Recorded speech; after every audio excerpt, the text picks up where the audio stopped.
O Expresso tem uma nova subscrição que lhe dá acesso completo ao The New York Times, com atualidade, jogos, culinária e muito mais. E ainda aos conteúdos exclusivos da SIC Notícias, incluindo o Direto Vertical, a nova e inovadora emissão que se adapta ao seu smartphone. Subscreva em expresso.pt/digital. Expresso. Liberdade para pensar.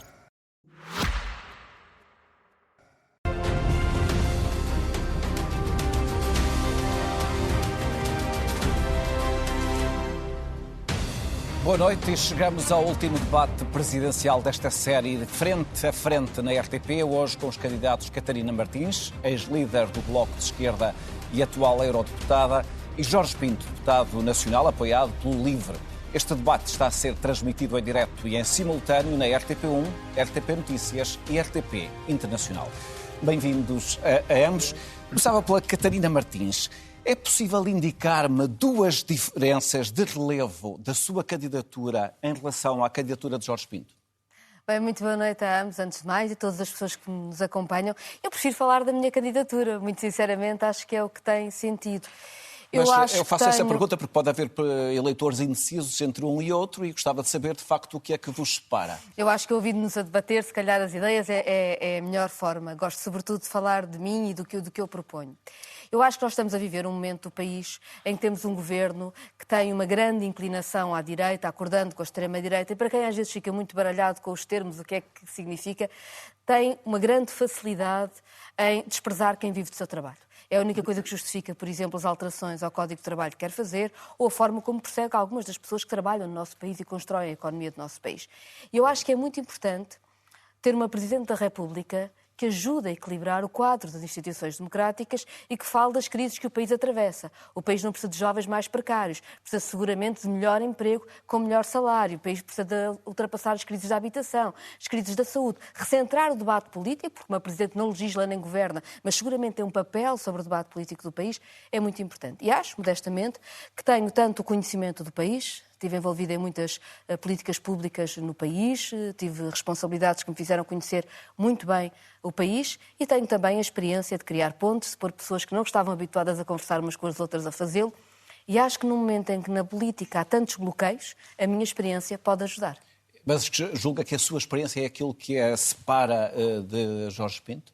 Não, acho que temos percursos diferentes e trazemos coisas diferentes para esta campanha e é assim que deve ser. Jorge Pinto, fazia a mesma questão. O que é que a separa de Catarina Martins? Ou o que é que o separa de Catarina Martins? Boa noite, José Gonçalves. Cumprimento também a Catarina Martins e quem nos ouve. Eu também prefiro falar daquilo que move. Prefere falar, mas eu não fujo à pergunta porque eu acho que ela é interessante e devemos... Estamos a escolher personalidades. Sem dúvida. Acho que sendo o debate entre os dois, eu gostava de perceber... Devemos isso também aos portugueses para explicar, porque realmente há muitos pontos de convergência, até acredito que mais pontos de convergência provavelmente do que de divergência, da mesma maneira que tive pontos de convergência quando debati com António Filipe, quando debati com António José Seguro e até em algumas coisas quando debati com Henrique Gouveia Melo. Há sempre pontos de convergência quando estamos entre candidatos de esquerda. Isso é bom e é salutar. Há também divergências. Elas são evidentes. Se não houvesse divergências entre a minha candidatura, aquilo que eu represento, aquilo que eu vejo para o papel de um Presidente da República no país e as outras candidaturas, eu não teria avançado. Então, no caso concreto, Martins, quais são as divergências fundamentais? Há uma divergência, que eu não sei se é de fundo, mas que há uma divergência clara no que diz respeito ao papel de Portugal nas instituições europeias e ao papel da própria União Europeia a nível global. Eu sou um europeísta crítico, como tenho dito, mas um europeísta crítico convicto, porque eu acredito efetivamente no projeto europeu e eu acredito que o nosso futuro, o futuro português, passa pelo projeto europeu e passa por um projeto europeu mais democrático, mais próximo dos cidadãos, que defende o Estado Social dentro dos seus países e, sobretudo, que se afirma a nível global, num momento de profunda transformação a nível global, que se afirma em defesa dos direitos humanos, em defesa de um projeto de paz, em defesa da transição ecológica. E eu sei que isto só vamos conseguir que isto aconteça se tivermos este bloco europeu unido e corajoso. E, portanto, a minha visão europeísta é, efetivamente, convicta, crítica, mas convicta. Eu sei que Catarina Martins, há uns anos, numa moção que era a primeira subscritora dentro do Bloco de Esquerda, dizia, e deixe-me confirmar para não citar erradamente, que era um projeto condenado. Eu espero bem que o projeto europeu não seja um projeto condenado, porque nós precisamos muito dele no momento em que, de um lado, Donald Trump, do outro lado, Vladimir Putin, tentam definir aquilo que é o futuro da Europa e, sobretudo, tentam acabar por dentro e por fora com este projeto europeu, que, repito, no qual nós devemos estar, porque precisamos dele e precisamos de liderar Portugal deveria liderar esse esforço dentro do projeto europeu para se afirmar como este polo distintivo a nível global, num momento em que esta multipolaridade de líderes autoritários é cada vez maior e temos ameaças muito sérias àquilo que nós conseguimos construir nos últimos 50 anos, incluindo esta ideia de Estado Social, incluindo esta ideia de um SNS, de uma habitação pública, porque tudo isso também é parte daquilo que está em causa hoje com estes líderes autoritários que nos atacam. Agradeço ter respondido à minha pergunta, mas Catarina Martins ainda acredita que o projeto europeu é um projeto condenado? Eu acho que o projeto europeu vai sendo desenhado com vozes divergentes. A unidade europeia não existe, ou seja, não é uma coisa garantida, não existe, é uma disputa política, como todas, e democrática. E eu acredito que Portugal deve participar dessa construção, ou seja, nós não somos espectadores da União Europeia, somos construtores da União Europeia, e sou crítica de momentos em que, infelizmente, a população europeia não teve nem o debate, nem a decisão que devia ter sobre passos europeus que houve noutros países. É, por exemplo, o exemplo de nós prevermos a possibilidade de referendos europeus, mas em Portugal eles nunca terem existido. E, portanto, Portugal ter sido um espectador mais do que um participante em que essa democracia viva de debate, de projeto, fosse importante. Sabe, mas eu acho que as sondagens em Portugal tendem a indicar que os portugueses veem com muito bons olhos a participação na União Europeia.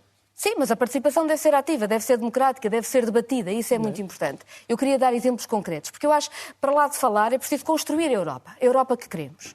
Eu, por exemplo, acho que na política é muito importante a igualdade entre homens e mulheres. E é por isso que acho tão importante projetos como o My Voice, My Choice, que está a tentar dar direitos reprodutivos, nomeadamente o acesso ao aborto legal e seguro às mulheres em todo o espaço da União Europeia. Eu faço Europa, eu sou europeísta, quando eu participo ativamente neste processo, que felizmente está a correr muito bem e em que eu me empenhei muito.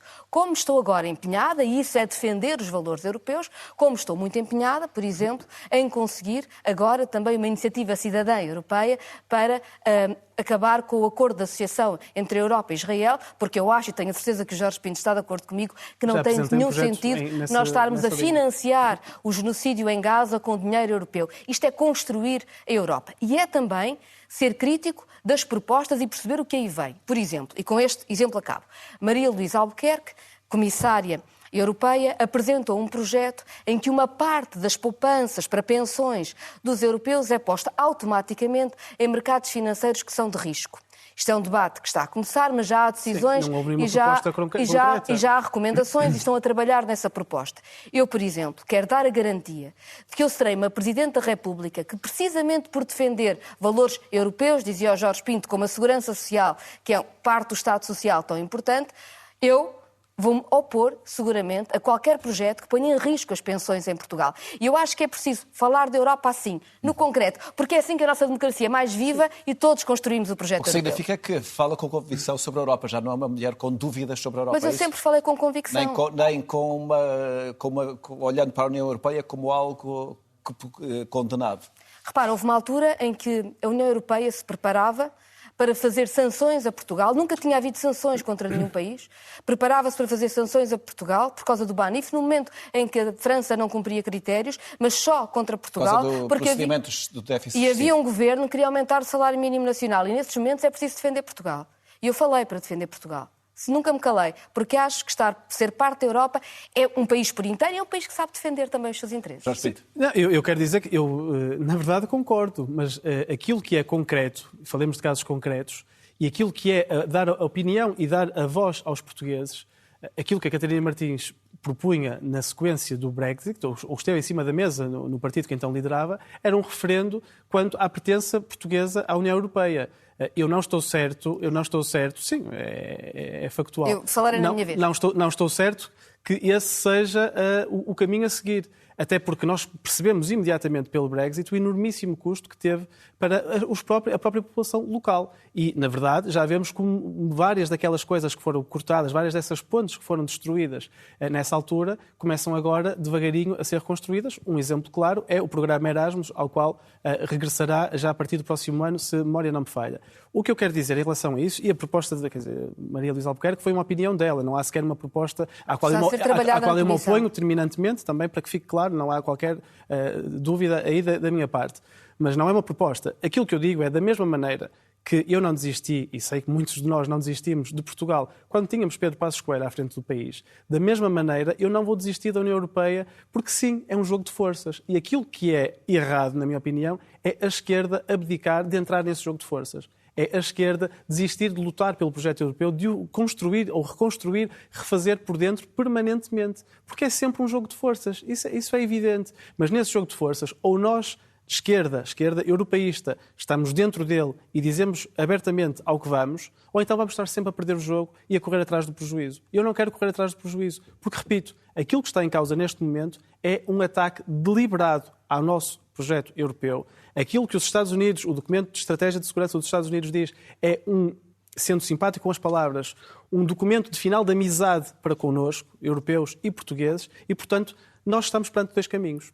Ou aceitamos e seguimos esta vontade destes líderes autoritários que querem destruir o projeto europeu, ou, pelo contrário, percebemos que este é mesmo o momento da Europa. Este é mesmo o momento de nos afirmarmos e criarmos novas ferramentas corajosas. Porque aquilo que for decidido nos próximos anos vai definir as próximas décadas de Portugal e da Europa. E um Presidente da República, evidentemente, não vai legislar, mas pode e deve influenciar este debate. E eu quero ser o Presidente da República que fala com os portugueses, que lhes explica porque é que o projeto europeu é bom para nós e porque é que nós, portugueses, enquanto país periférico da União Europeia, podemos e devemos liderar o esforço de transformar a União Europeia neste polo de paz, neste polo de democracia e, na verdade, Portugal tem uma posição privilegiada para também fazer pontes com outros polos. Eu quero muito que a União Europeia dialogue mais com a América Latina, com países como o México, como o Canadá, como o Japão, com quem quiser alinhar nesta nova necessidade de responder a estes líderes autoritários que têm surgido um pouco por todo lado. Nós temos de ser essa força de paz. Sim, eu não quero encontrar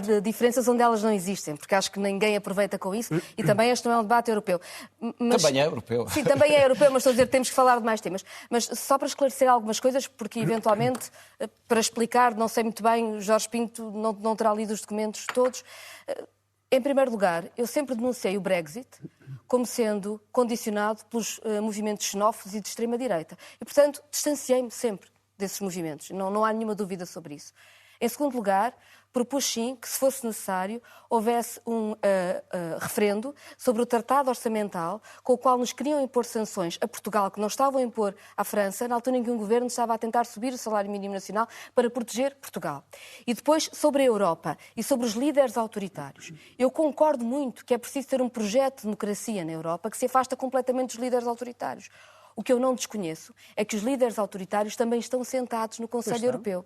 E, portanto, Viktor Orbán está lá, Meloni está lá, e também não desconheço que a Comissão Europeia, por exemplo, tem projetos que em muito se aproxima destes líderes autoritários. Quando, por exemplo, entregamos à Guarda Costeira Líbia ou outras forças a forma como lidamos com os movimentos migratórios e temos autênticos offshores de direitos humanos, com as pessoas a serem mandadas para morrer no deserto, ou para serem feitas de trabalho escravo, com militares de outros países que são pagos com o dinheiro da União Europeia, isto também é a União Europeia. Certamente. O que eu não tenho é ou seja, o que eu compreendo é o conflito de todas as ideias que há na União Europeia. E eu coloco-me defendendo aquelas que eu acho que são importantes. Igualmente. E eu acho que é importante os direitos humanos. Ou seja, quando falamos de unidade em abstrato, às vezes é preciso concretizar. Eu quero falar, por exemplo, de uma capacidade de cooperação para a segurança independente dos Estados Unidos da América, porque é óbvio que Donald Trump é uma ameaça para a Europa. No concreto, eu acho que se nós falarmos do concreto, vocês percebem o que nós estamos a dizer. Ambas as posições parece que ficaram mais próximas. Só em segundos, o concreto, por exemplo, neste caso, é falarmos e pormos em cima da mesa uma comunidade europeia de defesa. Está a Catarina Martins confortável com isso? Eu espero que esteja. Eu estou. Mas aquilo que tem sido a posição do partido que a apoia é contrária a esta Comunidade Europeia de Defesa, ou pelo menos não é de apoio a esta Comunidade Europeia de Defesa. E, portanto, eu ouço a falar, ouço a pedir casos concretos, mas depois, quando há efetivamente o concreto, esse seguimento não acontece. Repare, e, portanto, eu não sei de que é que está a falar no concreto quando diz a Comunidade Europeia de Defesa, porque, como sabe, uma proposta do LIVRE na Assembleia da República. Portanto, desculpe, peço imensa desculpa, não a acompanhei. Mas tentarei falar da ideia, porque acho que a ideia é boa. Vamos falar disso. Mas se calhar era melhor explicar eu acho... a ideia do LIVRE. Posso explicar? Não é do LIVRE. Diga. É que nós estamos aqui num debate para as presidenciais, não num debate legislativo. Mas estamos a falar da política de defesa, que é um tema eu acho que é mas eu quero falar de e até política de porque segurança. o Presidente da República é o Comandante Supremo das Forças Armadas. Claro. Há aqui questões que estão em causa. Em 10 segundos, A Comunidade Europeia de Defesa esteve em cima da mesa há décadas, na verdade. Não é um projeto novo, nem é certamente um projeto nosso. Aquilo que eu digo é... Mas é um projeto contraditório. Os países europeus, no seu conjunto, diferentes. já gastam cerca do triplo da Rússia em defesa. Cerca do triplo. Portanto, nós não precisamos forçosamente sequer de gastar mais. Precisamos de gastar melhor. Precisamos ter mais interoperabilidade entre sistemas. Se calhar, ter mais diálogo entre as diferentes forças armadas e as cadeias de comando. E isso consegue-se aprofundando esta integração europeia também ao nível da defesa. Sobre isso, e, portanto, é isso que está em cima da mesa. Eu acho que o europeísmo é precisamente discutir as propostas de cooperação que fazem sentido para a Europa neste momento. Acho que isso é muito importante. Eu devo dizer também que tenho proposto isso, que haja uma capacidade de cooperação para a segurança na Europa, que tenha autonomia face aos Estados Unidos, tenha independência. Eu tenho defendido que não pode ser só no campo da União Europeia. Ou seja, eu acho que é bom que a Noruega seja um parceiro, acho que é bom que o Reino Unido seja um parceiro. Ou seja, eu acho que nas questões da defesa e segurança nós devemos falar com a Europa, com os países europeus, não com os países da União. e não só com os países da União Europeia. E até com o Tratado do Mediterrâneo. Eu acho que isso tem todo o sentido, senão ficamos mais desprotegidos. E é isso que eu defendo. Muito bem. Catarina Martins e Jorge Pinto, uma segunda pergunta para vós, ou um segundo tema. Para vós, quão fundamental é que o próximo Presidente da República seja uma personalidade de esquerda? Eu tenho sido, se calhar, a pessoa que mais tem falado disso. É um perigo para o país pormos os ovos todos no mesmo cesto.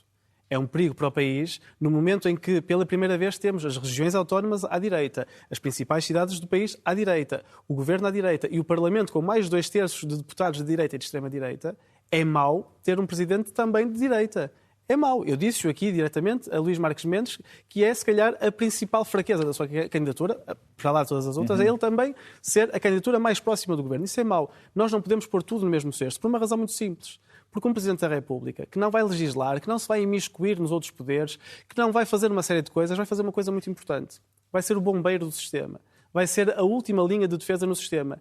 E nada nos garante, muito pelo contrário, que nos próximos 5 anos, ou provavelmente nos próximos 10 anos de mandato, olhando para aquilo que têm sido os mandatos dos presidentes na Segunda República, não haja uma ameaça muito, muito séria à nossa República, ao nosso regime. Por isso eu já propus, então, Vítor, em 2 segundos, coisas como um estudo sobre a capacidade de resiliência e de defesa do nosso próprio regime democrático.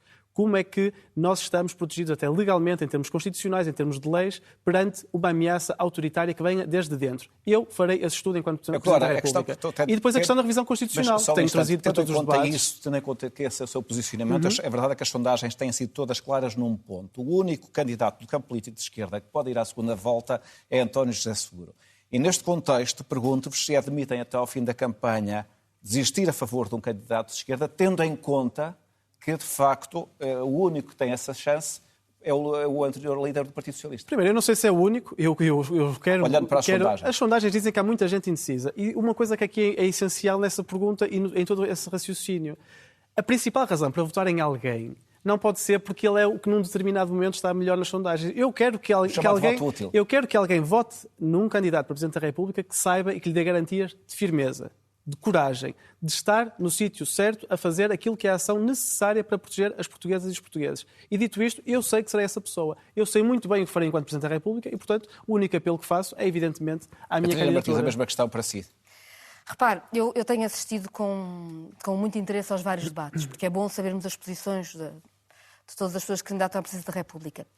E é difícil saber o que é que António José Seguro pensa sobre uma série de temas em que vai ser chamado a decidir e nós já sabemos o que é que o Governo pensa. Isso é verdade sobre o Código de Trabalho, mas também sobre outras matérias. E, na verdade, o que eu vejo é uma grande proximidade em temas fundamentais, em que não há uma posição clara, seja trabalho, habitação, saúde, uma proximidade clara entre Marcos Mendes e António José Seguro. E eu tenho a certeza que nenhum de nós vai propor a um para desistir em nome do outro, não é? Portanto... Não, a minha questão tinha a ver com o facto de se a esquerda entende que é muito relevante que o próximo ocupante do Palácio de Belém seja de esquerda, coisa que não acontece há 20 anos, porque é que não se junta, na verdade, para tornar essa possibilidade viável? Nós temos, sobretudo, que equilibrar o sistema e ter um Presidente da República preocupada. Mas isso significa as posições que as pessoas tomam. Aquilo que nós vemos são candidatos à direita nos primeiros lugares das sondagens. Vamos à luta pelas ideias. Eu sinto a minha campanha a crescer e estou contente com isso. Acho que há mais pessoas a terem interlocução e ainda bem. Isso é muito bom. Nós temos que discutir em concreto qual é o papel de uma Presidente da República quando chegar à sua mesa uma proposta para promulgar ou votar ou mandar para o Tribunal Constitucional que diga algo como as novas gerações vão trabalhar a partir de agora sempre a contrato a prazo. E as pessoas sabem que, por mim, uma proposta dessas não passa.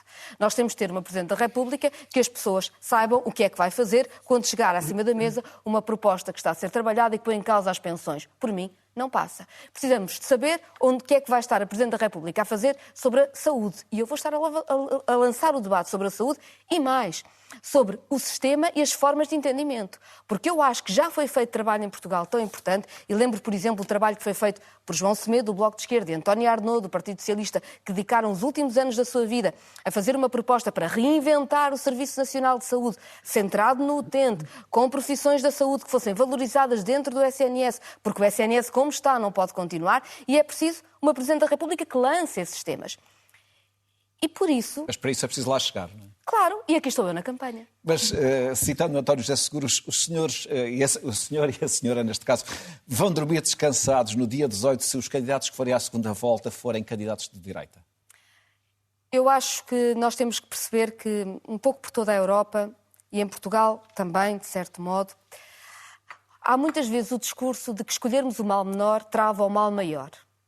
E a escolha do mal menor só tem feito com que o mal maior cresça. Porquê? Porque não aparece ninguém com coragem de dizer às pessoas: é verdade que isto não está bem. É verdade que nós temos uma crise do regime democrático, mas não é uma crise que seja o ódio a resolver, porque é uma crise do acesso à habitação, é uma crise do acesso à saúde, é uma crise do custo de vida. E é preciso fazer essa afirmação. E se nós desistirmos nestas eleições de fazer essa afirmação e de combater por esse reinventar do país que dê esperança às pessoas, então nós podemos chamar de esquerda, mas não é esquerda de certeza. Colocava-lhe a mesma questão. Se no dia 18 de janeiro, no dia das eleições, forem 2 candidatos da direita a irem à segunda volta, se o senhor vai dormir descansado?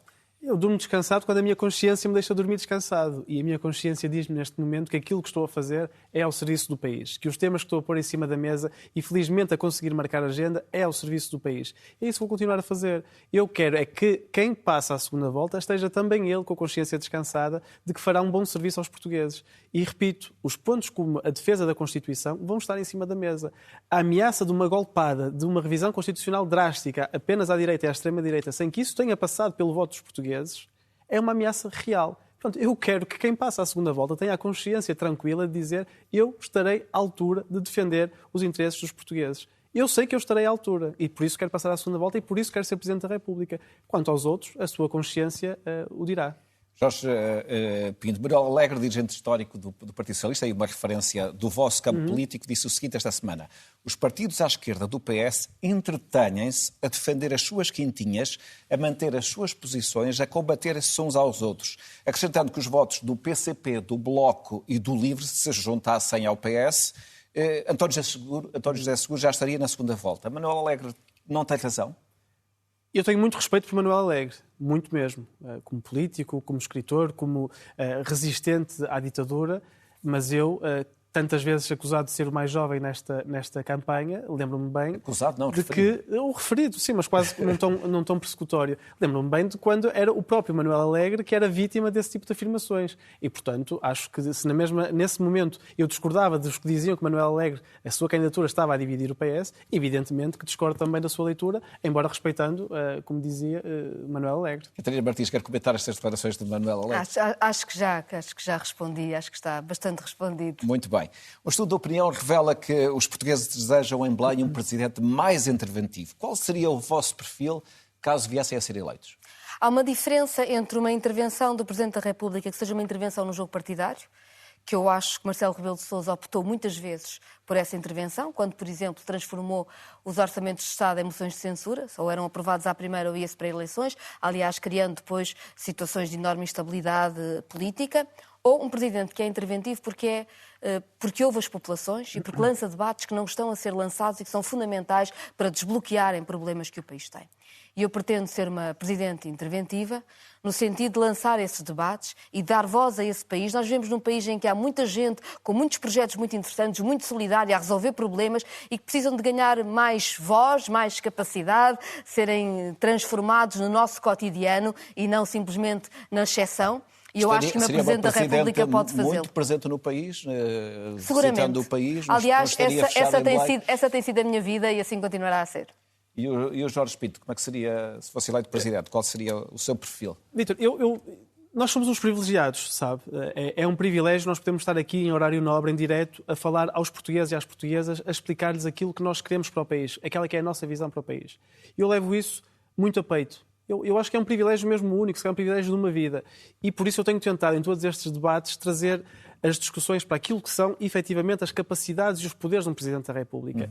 E neste particular, até indo ao espírito da própria Constituição, eu quero muito usar esta capacidade que o Presidente da República tem para mobilizar. Eu tenho dito que não quero ser apenas a magistratura da influência, mas sobretudo a magistratura da mobilização. E há ferramentas que o Presidente da República tem nas mãos. Pode fazer uns Estados Gerais. Eu já disse que organizaria Estados Gerais dedicados única e exclusivamente à defesa do SNS. Pode fazer Assembleias Cidadãs. Eu quero muito, e é um compromisso que faço aqui, organizar a primeira Assembleia Cidadã em Portugal dedicada única e exclusivamente à regionalização. Aliás, um tema que me é muito caro e que, também já o disse em entrevistas, não é segredo, me parece ter sido o principal falhanço da geringonça quando havia uma maioria de partidos que, na teoria, eram favoráveis a este processo e ele não avançou e vemos como é que agora está. Não só não avança, como pior, há nomeações, há negociatas entre PS e PSD para decidir as lideranças das CCDRs. Eu sei bem o que faria. Organizaria esta Assembleia para colocar pressão também nos partidos políticos representados na Assembleia da República para que isso se discutisse. E depois ia estar no terreno. Mas ia estar no terreno sem levar comigo a comunicação social, sem levar comigo as câmaras, sem ter forçosamente de tirar selfies. Ter uma agenda discreta.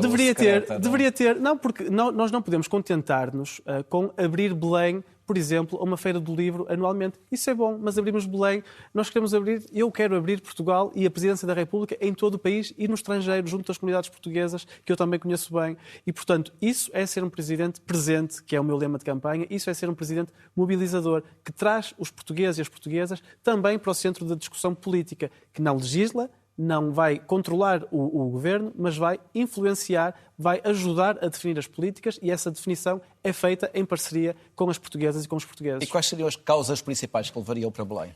Queria só dizer uma coisa sobre a regionalização. Já agora a regionalização tem aquele bloqueio constitucional, mas há um trabalho muito interessante, o Jorge Pinto talvez queira conhecê-lo, foi feito um trabalho muito interessante.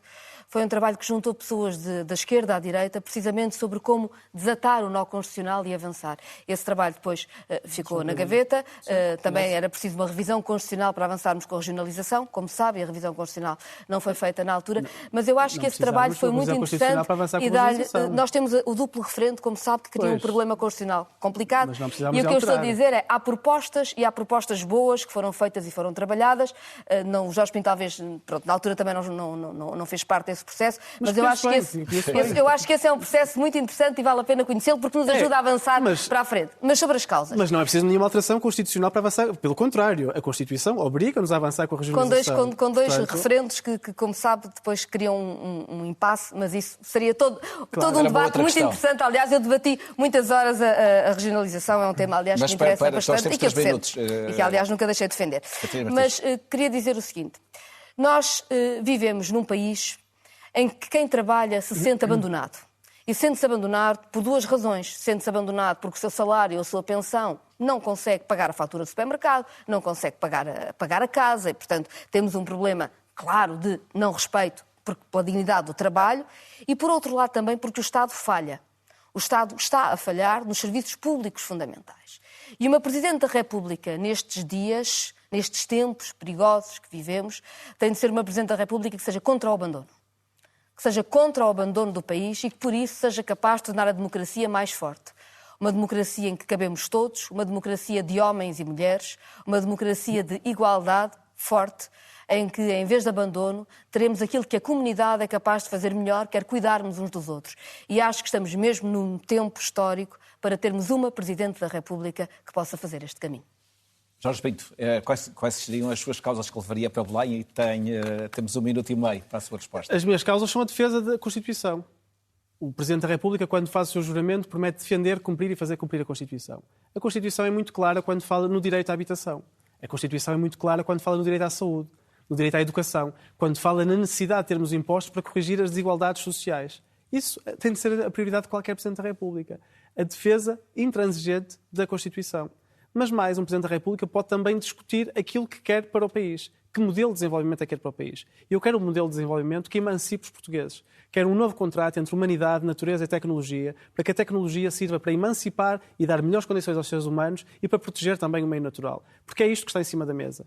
São as próximas décadas. São aquilo que será a nossa vida, das portuguesas e dos portugueses, nas próximas décadas, que se vai decidir nos próximos anos. E é importante termos noção disto. Quem quer que venha a ser o próximo Presidente da República, espero muito ser eu, vai ter nas mãos os destinos do país, se calhar, das próximas décadas.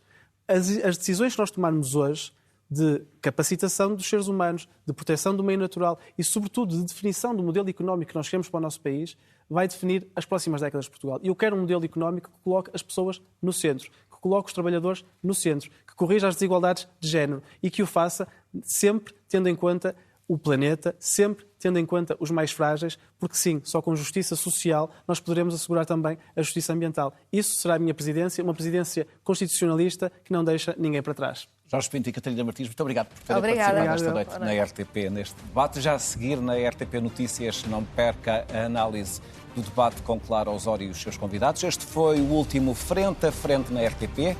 Mas ainda não foi o último debate. Chamou a sua atenção de que no início de janeiro teremos aqui na televisão pública os únicos debates televisivos envolvendo todos os candidatos presidenciais.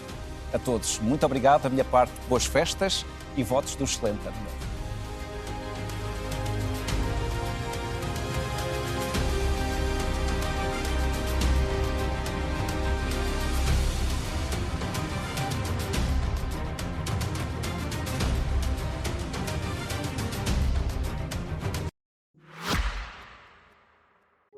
O Expresso tem uma nova subscrição que lhe dá acesso completo ao The New York Times, com atualidade, jogos, culinária e muito mais. E ainda aos conteúdos exclusivos da SIC Notícias, incluindo o Direto Vertical, a nova e inovadora emissão que se adapta ao seu smartphone. Subscreva em expresso.pt/digital. Expresso. Liberdade para pensar.